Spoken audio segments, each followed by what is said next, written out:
chercheur qui a estimé il y avait un incident en particulier qui avait matérialisé la réalité de cette cyberguerre, même si elle avait commencé avant, qui sont les attaques contre l'Estonie de 2007, qui ont complètement paralysé les services publics de l'État pendant quelques heures pour certains et quelques jours pour d'autres, et qui ont été la sorte de prise de conscience pour beaucoup d'acteurs qui n'étaient pas forcément prêts en cas de cyberattaque massive à réagir.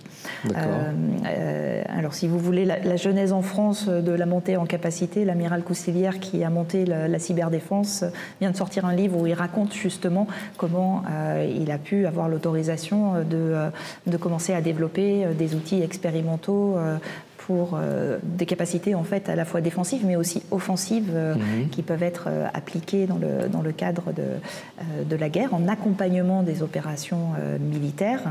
Mais le sujet a éclaté sur la place publique à partir de 2007 et est monté progressivement en intensité. En 2008, de la même façon, la Russie a mené des opérations cyber-offensives. Alors aujourd'hui on dit de bas niveau, mais n'empêche que c'était une des premières fois que ça apparaissait publiquement avec des cyberattaques juste préalable à l'arrivée des chars en Géorgie. Et ensuite, on a eu une montée en puissance progressive. Il y a eu des choses, bien évidemment, avant, mais qui sont sorties beaucoup plus tard. Mais c'est vraiment ce moment-là.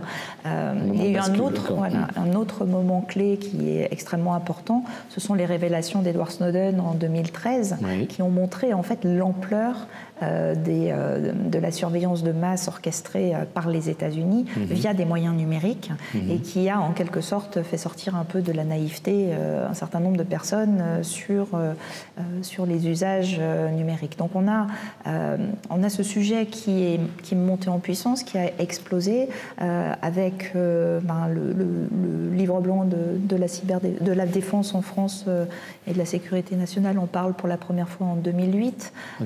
C'est aussi à la fin des années 2000 qu'on a eu la création de l'ANSI, l'Agence nationale pour la sécurité des systèmes d'information, du US Cyber Command, du cybercommande français, enfin du commandement de la cyberdéfense français, en tout cas de la première cellule, puis qui est devenu un commandement de la cyberdéfense par la suite.